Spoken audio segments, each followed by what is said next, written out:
ブレるな。術師としての責任を果たせ。 I don't think Geto woke up one day and just decided to be a villain. I think he got tired, and then he started asking questions that he just couldn't ignore anymore. At the beginning, Geto's belief is actually pretty simple. The strong are supposed to protect the weak. And next to Gojo, that idea feels real, like it can actually work. But the thing about that belief is, it sounds noble until you're the only one carrying it. Because protecting people means constantly seeing their worst moments. Fear, regret, anger, over and over again.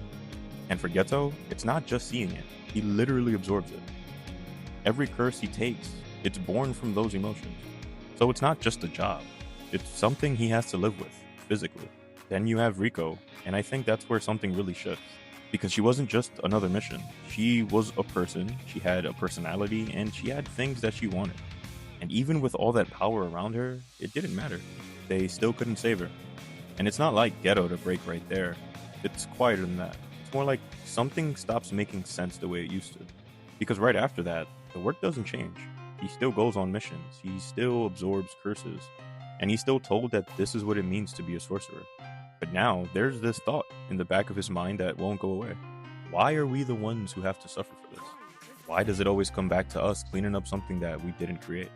And once that question is there, it honestly just keeps growing. Because the more he thinks about it, the more the system starts to feel off. Curses come from people, right?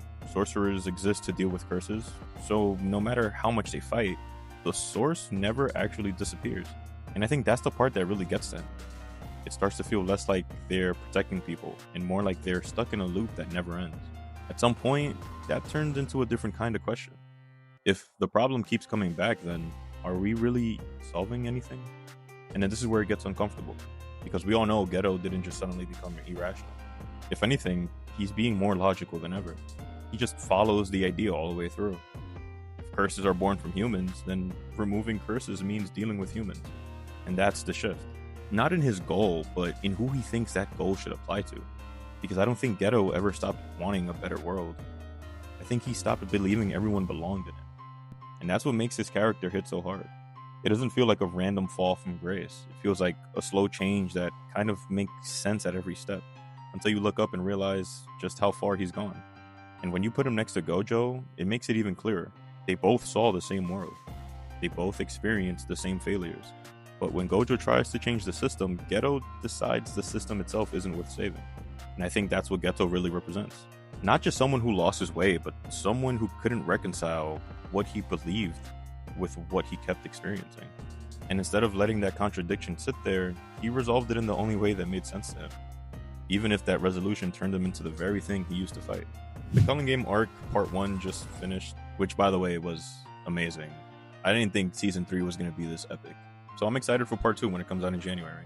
Until then, if you guys have an anime I should dive into, let me know. Thank you so much for 500 subscribers. This is Anime Under the Surface, and I'll see you guys next week.